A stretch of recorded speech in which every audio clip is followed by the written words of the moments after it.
Buenas noches y bienvenidos a una nueva edición del programa De Cerca, un programa de entrevistas de Alaurín Televisión, donde hoy contamos con la presencia de Jesús Asensi. Él es comisario de la exposición de la Escuela y Colegio, un recorrido por las aulas 1900-1970, exposición que podemos admirar hasta mediados de marzo en la Casa de la Cultura. Jesús, muy buenas noches. Buenas noches, Alejo. Muchas gracias por venir a Alaurín Televisión. A vosotros. La primera pregunta es sobre el sistema educativo. Conocer y comprender el sistema educativo está relacionado evidentemente con la exposición que podemos ver en la Casa de la Cultura. ¿Nos ayuda a comprender la sociedad actual en la que vivimos y de dónde venimos? Pues sí, porque la historia, como se ha dicho, es maestra de la vida, y recordar y reconocer cómo fueron otras formas de enseñar en otros tiempos, con otros materiales, con otras metodologías, con otro talante, con otros maestros, pues nos ayuda a ver cómo ha sido la evolución que ha tenido la enseñanza en otros tiempos, cómo se han ido pasos que, al compar de la evolución social y de la tecnología, vamos a decirlo así, pues nos hace ver cómo la educación, siendo la misma, porque mucha gente identifica, pues esto es lo mismo que dábamos nosotros. Sí, en parte sí, pero hoy se puede decir que la educación tiene otra forma distinta de expresarse y de llegar a los alumnos, a la familia y a la sociedad. Técnicas de enseñar, otra forma de educación, ni mejor ni peor, ¿no?, la de ahora que la de antes. Hombre, yo creo que es mejor. A pesar de muchas voces agoreras, de gente mayor que siempre quiere identificar lo que fue, hay muchos mayores que dicen, en mi época no sabíamos de memoria todos los ríos, todas las capitales, todos los reyes godos, estas cosas que se dicen, y sabíamos muchas cosas. Bueno, los chicos de hoy a lo mejor no saben eso, no saben la lista de los reyes godos, o no saben tantas capitales, tantos golfos y tantos cabos como en aquella época, pero tienen una experiencia muy rica de muchas cosas. Sí, es cierto, yo estoy seguro. ¿El objetivo de la exposición cuál es? Bueno, el objetivo de la exposición es simplemente ser memoria de la escuela. Es decir, que la gente tenga conciencia. Cuando digo la gente, me estoy refiriendo a los alumnos que puedan visitarla, que de hecho están asistiendo alumnos de primaria, de la ESO y de bachiller, y algunos de la universidad, de la Facultad de Educación, pues no solamente a ellos, también a los profesores. Los mayores van a ver esta exposición con una cierta nostalgia porque recuerdan sus comienzos como profesionales.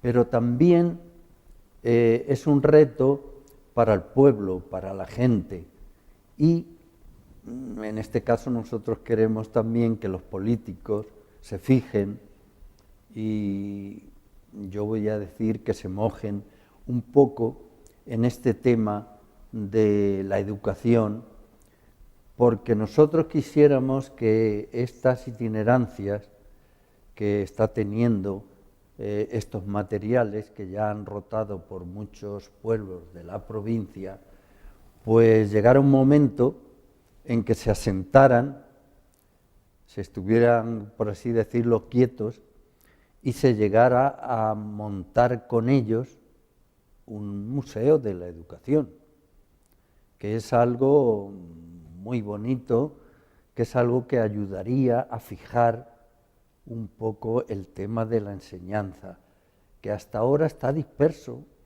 porque quien quiere investigar, quien quiere saber cómo era la enseñanza en otros tiempos, claro, los investigadores o los profesionales en la universidad allí tienen su sitio ideal, pero tampoco allí hay un museo, tampoco hay una cantidad grande de libros. Yo, por ejemplo, tengo una colección de 3.000 a 4.000 libros escolares antiguos, donde eso es un fondo de investigación enorme para ver pues cómo era la ideología de otros tiempos, para ver cómo se educaba a la mujer, cómo eran los libros que tenían las niñas separados de los niños, para ver cómo eran otras asignaturas que ya han desaparecido de la escuela, como era la caligrafía, las labores escolares, en fin, que hay un campo para ver también cómo ha ido evolucionando la tecnología. En el caso de la escritura, cuando yo estaba en la escuela primaria, lo único que había era un lápiz. Bueno, estaban las plumillas que se mojaban en tinta líquida, con un palillero, y escribíamos. Pero hasta que yo no estuve en cuarto o quinto, me parece que fue cuarto, del antiguo bachillerato, no apareció en las aulas el bolígrafo. Aquello fue un invento que todos los alumnos nos quedamos. Este artilugio revolucionó la escuela. Ese, el BIC. Más que nada yo me acuerdo porque yo ya estaba ya en el instituto. Porque en aquella época también esto quizá habría que explicarlo. ¿No? Puedo hacerlo, ¿no? Por favor. Hasta el año 70 había como dos líneas educativas. La primaria llegaba hasta los 11, los 12 años, incluso podía haber algún alumno de 13 que se quedara por allí. Pero a los 10 años había unos pocos alumnos, que en mi época podían ser un 7%, un 10%, que pasaban a la enseñanza media. Es decir, dejaban la escuela a los 10 años y se integraban ya en lo que era el bachillerato antiguo. Yo pillé el bachillerato de 7 años. Estando en cuarto, de cuarto a quinto, hicieron una reforma y hubo un bachiller elemental de 4 años y un superior de 6. Pero lo que quería explicar era que a los 10 años había una separación enorme de la población española, en la que el resto seguía un año o dos más en la primaria y después pues seguían como aprendices de muchos oficios en las zonas rurales, que entonces eran empezaba a trabajar ya los chicos directamente al campo. Las chicas que hacían, pues ayudar en la familia, a cuidar de los hermanos pequeños o incluso de niñeras con las familias pudientes. Entonces, esa dicotomía que había en la enseñanza es también una de las cosas que ha marcado mucho a la sociedad española, porque hasta los años 70 y más, todo el mundo no pudo hacer su primaria y cuando acabara la primaria empezar la secundaria. ¿Por este motivo es por el que la exposición se fija en el periodo 1900-1970?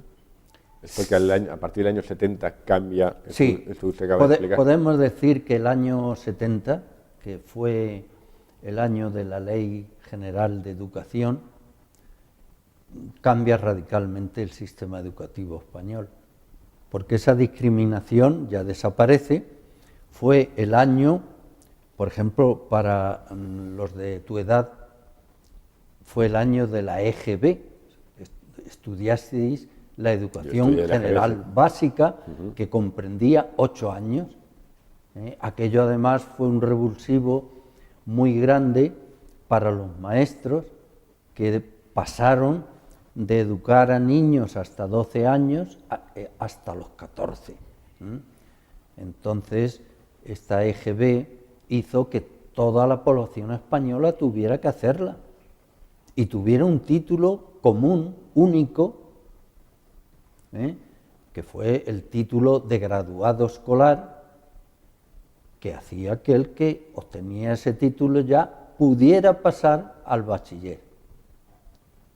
Y claro, esto hizo que subiera bastante el nivel educativo de los españoles. Eso fue la EGB. Luego, y ahora volveremos a la exposición, Jesús, pero me gustaría su opinión como profesor, lo que ha pasado después de la EGB. Los cambios constantes que ha habido cada vez que entra un gobierno nuevo y que sigue pasando, ese ir y devenir constante en la ley educativa, ¿eso favorece, eso perjudica? ¿Por qué no, y yo lo he dicho aquí alguna vez, por qué no hay un gran pacto de Estado entre los políticos para fijar el modelo educativo y que nos sirva durante muchas décadas? Sí, es cierto que la política... Es que yo confieso, perdón que le interrumpa, es que yo confieso que después del EGB yo ya he perdido la cuenta, y de sí. que la LOE, la LAUSE, Sí, ha habido muchas reformas que son políticas, pero el fondo de la educación sigue siendo el mismo y por eso tendría que haber una colaboración entre todos los partidos y un convenio y una apuesta en común para no tocarle a la educación, porque en realidad los aspectos más controvertidos pues son unos cuantos que no afectan a lo que es la enseñanza. Sí, se habla de que a lo mejor la LOSE no profundizaba, no desterró el memorismo, que se hacía la enseñanza muy lúdica. En fin, había aspectos que a lo mejor se pueden reformar y de hecho para eso están los planes de estudio, para ir perfeccionando año a año, bueno, no año a año, los planes de estudios en la teoría educativa se dice que cada 10 años es necesario reajustar el plan de estudios. ¿Por qué? Porque la sociedad evoluciona, y la sociedad es la que está obrando que la escuela se ponga a su nivel. Porque uno de los problemas de la educación es que la educación siempre ha ido a remolque de la marcha de la sociedad, de los avances de la sociedad. ¿Tendría que ir por delante? Sería lo deseable, aunque es muy difícil. Es muy difícil, pero con que estuviera de forma paralela, con eso yo creo que sería un avance importante. Por ejemplo, la tecnología en la sociedad de nuestros días ha aumentado y ha hecho que cambien todas las profesiones, todas las formas de actuar, de ser, han cambiado porque la tecnología no ha habido más remedio. Entonces, hoy está ocurriendo de que los alumnos pequeños, alumnos de 8 o de 10 años, conocen la tecnología mucho mejor o más que los profesores. Es que hemos dicho que el boliví o el bolígrafo revolucionó la escuela, pero es que los niños de hoy tienen telefonía móvil, ordenadores, redes sociales, internet. Claro. El desfase es mayor. Es mayor, porque la educación intenta, las políticas educativas intentan que toda esa tecnología entre en la escuela y sirva para formar y para enseñar y educar mejor a los alumnos, no para que aquello sea un entretenimiento, porque claro, en la escuela no vamos a entrar en internet a ver dibujitos o a ver... No, es un medio didáctico, si se quiere, para enseñar más y mejor. Y de hecho es así, y ya se están incorporando muchísimos colegios, ya tienen sus salas de ordenadores, tienen sus pizarras electrónicas, es decir, que la tecnología entrando. Pero cuesta trabajo, por ejemplo, que los profesores, que gran parte o que muchos de ellos se incorporen al mismo tiempo. Eso es lo que quizá cuesta más trabajo.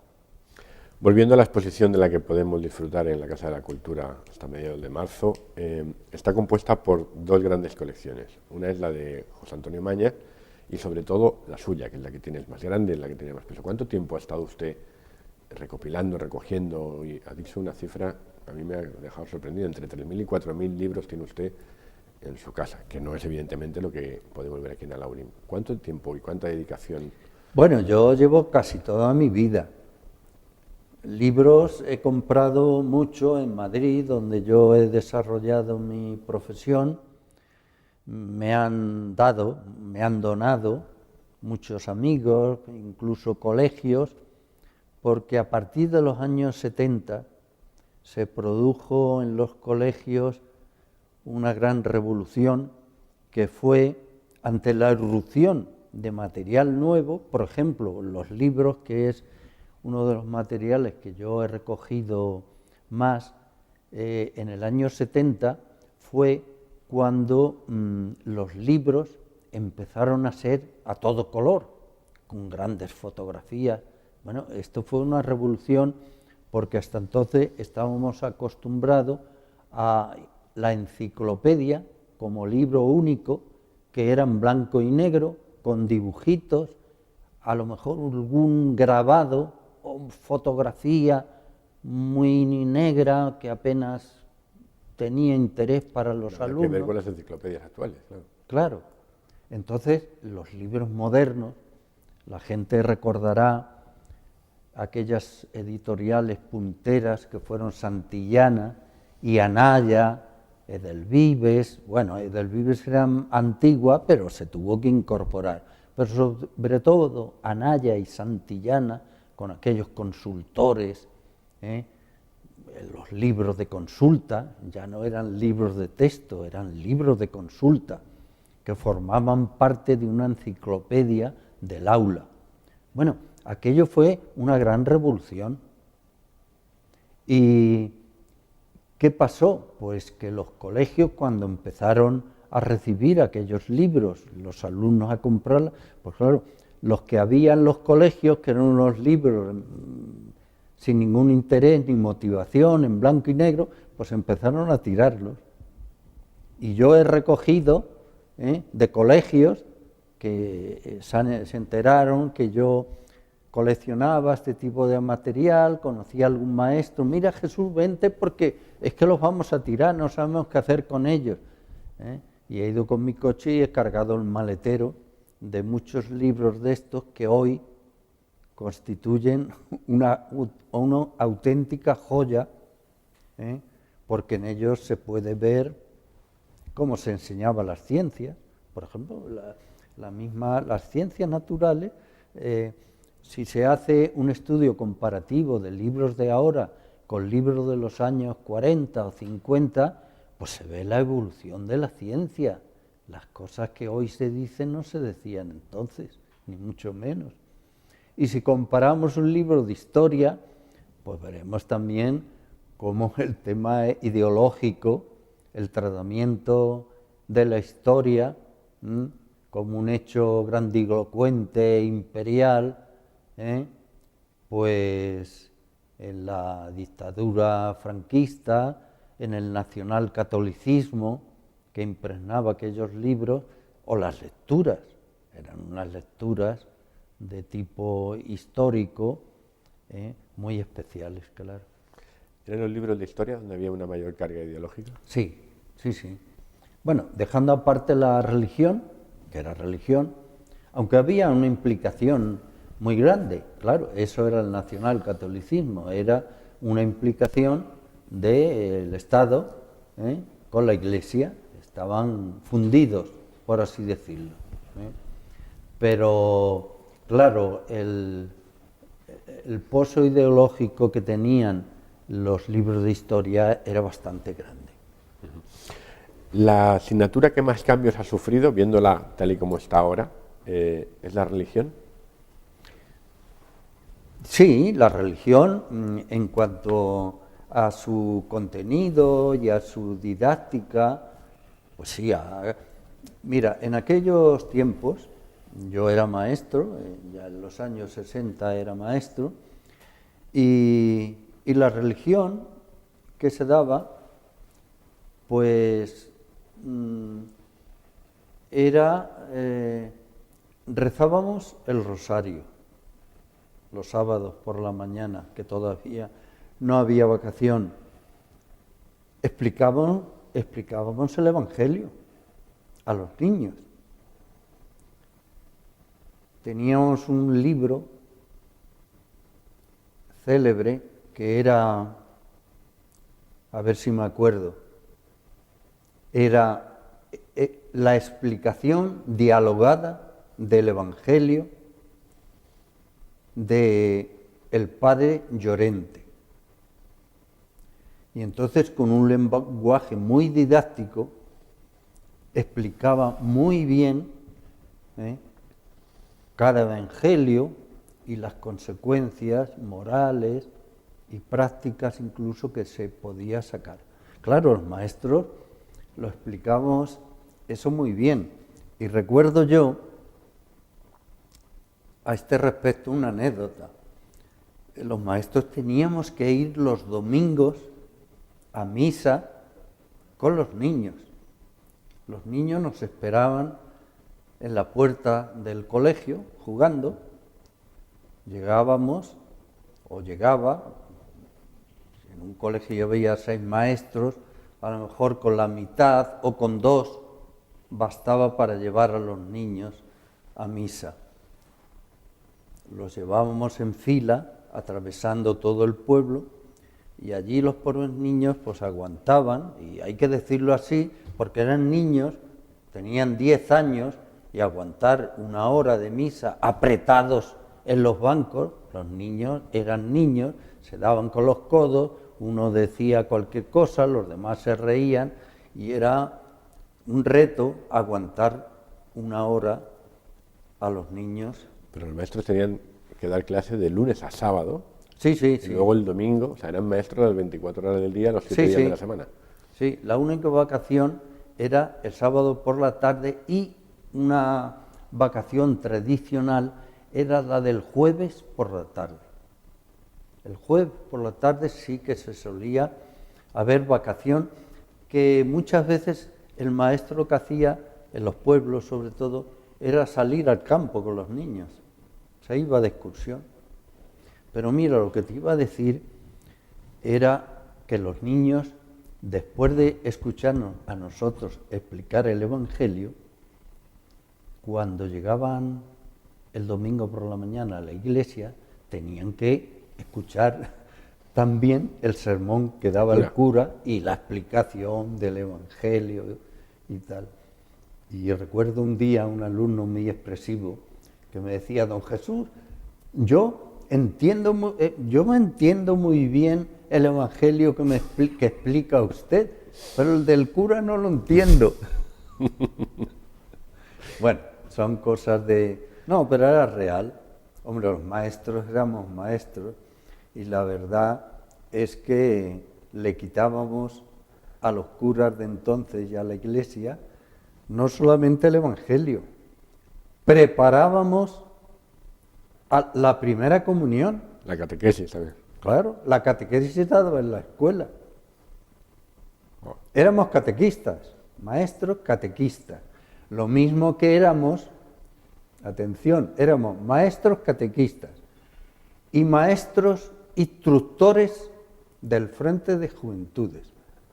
Porque antes, al acabar la carrera del magisterio, teníamos que hacer un campamento obligatorio de 1 mes, que yo concretamente lo hice en Marbella, vamos a ver si me acuerdo, el campamento Vigil de Quiñones. Alguien mayor de estos lugares a lo mejor se acuerda. Campamento Vigil de Quiñones, que ahora era una zona de Marbella que estaba cubierta de pinos, un poco alta, que ahora lo que hay son chalés. Cuando en Marbella había pinos, ¿no? Claro, ahora hay chalés. Yo alguna vez que volví quería ver aquel y no reconocí, aquel lugar no lo reconocí. Era entonces una explanada, pinos.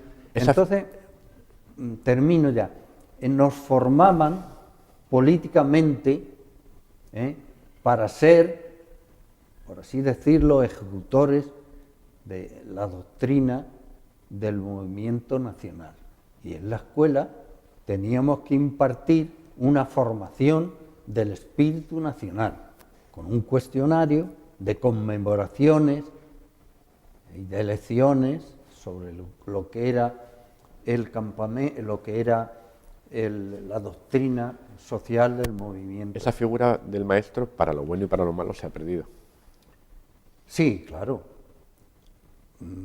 El maestro ya adoctrinador, porque hay que decirlo así, aunque a alguien no le guste, ya no existe. Ya el maestro ni políticamente tiene que adoctrinar en nada, y la religión tampoco, hay profesores que la dan.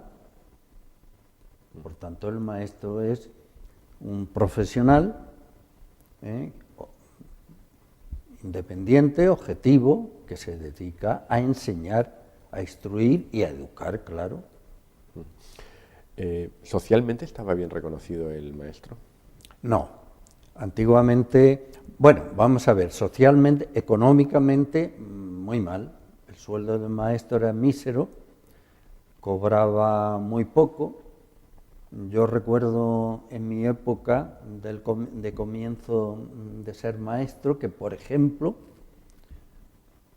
por poner un profesional similar, que como eran los empleados del banco, bueno, en aquella época un empleado del banco era un capitán general, miraba a un maestro por encima. Yo en el año 59, 60, tenía un sueldo de 1.200 pesetas, que son 9 euros mensuales. Y recuerdo yo que entonces un empleado del banco, el más elemental, ganaba 3 veces más que un maestro. Sí, ganaba, recuerdo yo que ganaban 4 y 5 mil pesetas ya. Jesús, ¿y el papel de la familia de entonces y la familia de ahora ha cambiado mucho, ha evolucionado mucho? Ha cambiado mucho, ha cambiado mucho. La familia antigua tenía un gran respeto por la escuela y por la figura del maestro. Lo consideraba una persona que sabía mucho. En los pueblos, el maestro no solamente era el que enseñaba a sus niños, sino el que resolvía múltiples problemas. Escribía cartas, se dirigía a instituciones que tenían que ver con el pueblo, era, juez de paz, yo conocía maestros que eran practicantes, que lo hacían todo en el pueblo. Entonces, era muy respetado. Y en el pueblo, esa economía mínima que tenía el maestro, pues hombre, le hacían muchos regalos.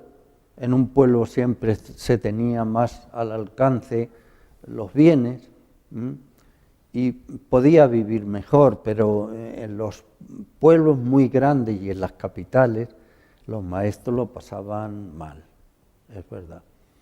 Y en cuanto a las familias y su relación con ellos, pues claro, antiguamente si un maestro se preocupaba, vamos a decirlo así, de los alumnos, de un niño, y le regañaban o incluso le daban un azote, si el niño llegaba a la casa, a la familia, los padres les decían, el maestro me ha regañado, me ha pegado, pues los padres le decían, pues algo habrás hecho mal. E incluso ellos le podían ese castigo aumentarlo. Ahora va el padre y le devuelve la Ahora es patada. lo contrario. Ahora la familia ahora no permite que los hijos tengan el mínimo conflicto en la escuela.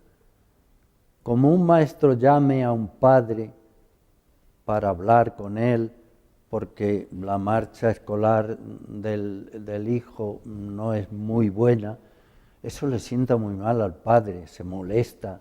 Pues algo mal harán en este colegio, pues el maestro no es bueno, y se le regaña. O en algún caso extremo, que hoy ya no se da, le pegara o le diera un pequeño azote, bueno, eso puede ser un desenlace hoy muy negativo, puede ocurrir de todo. Ni aquello ni lo de ahora, ¿no? Claro, un término medio quizás sería lo mejor. Los padres no deberían nunca quitarle la autoridad al maestro, aunque en algún caso haya algún maestro que no lo haga del todo bien o se pase.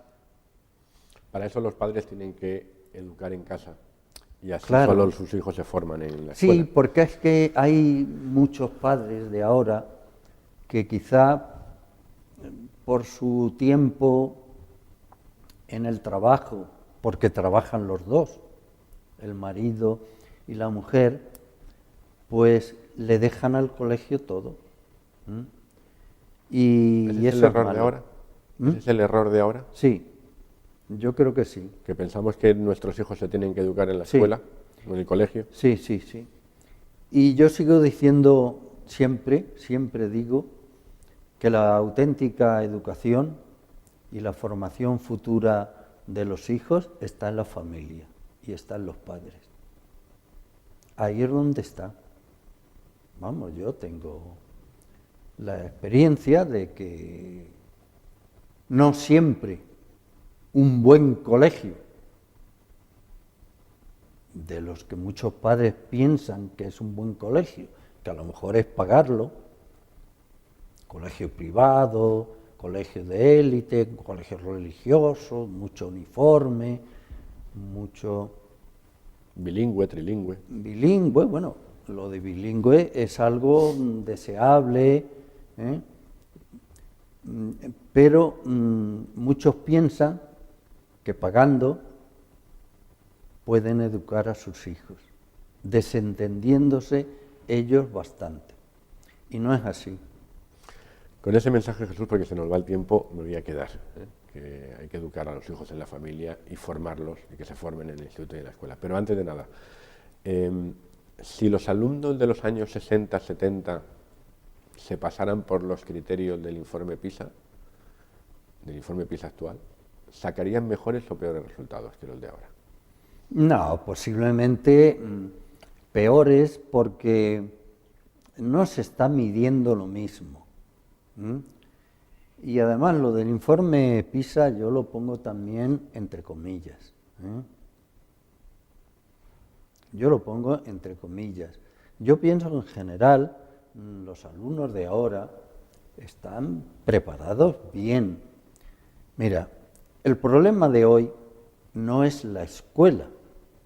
La escuela de hoy es mucho mejor que la escuela de hace 10 años, de hace 15, de hace 20.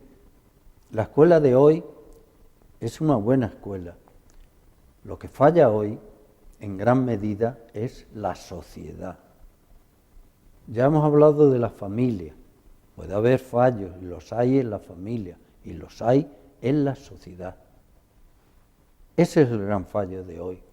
Entonces, muchos de las dificultades, de las disfunciones que tienen los chavales de hoy, sobre todo en la edad polémica de la adolescencia, que es ya la ESO, esos años de segundo, tercero y cuarto de la ESO, comienzo del bachiller, todo lo que está ocurriendo ahí son problemas sociales. Y esos problemas sociales se empiezan a educar, se empiezan a arreglar cuidando la educación. Hombre, la educación puede hacer mucho, pero no todo. No todo. Esos fines de semana que empiezan a tener ya nuestros adolescentes, que son estudiantes de tercero o cuarto, que desde el viernes, sábado y domingo tienen un tipo de experiencias total que la escuela ni las va a dar, ni las va a quitar, ni las va a reformar. Son al margen de la escuela y al margen de la familia también, porque también hay familias y padres que no se enteran. Entonces, muchos de los problemas que se piensan que son escolares, no, son problemas sociales. Don Jesús Asensi, ha sido un placer tenerle en Alaurín Televisión, hablando de educación, hablando de esta exposición, que yo recomiendo a todos los alaurinos y a la gente de la comarca del Guadalhorce, un recorrido por las aulas, y muchas gracias por traerla a Alaurín el Grande. Ha sido un placer. A ti, Alejo, encantado de estar con vosotros. Gracias. Yo les espero la próxima semana en este programa en De Cerca con nuevos invitados. Y no se pierdan ustedes, se lo recomiendo, esta exposición, un recorrido por las aulas 1900-1970, que pueden disfrutar ustedes en la Casa de la Cultura de Alaurín el Grande hasta mediados de marzo. Hasta la semana que viene.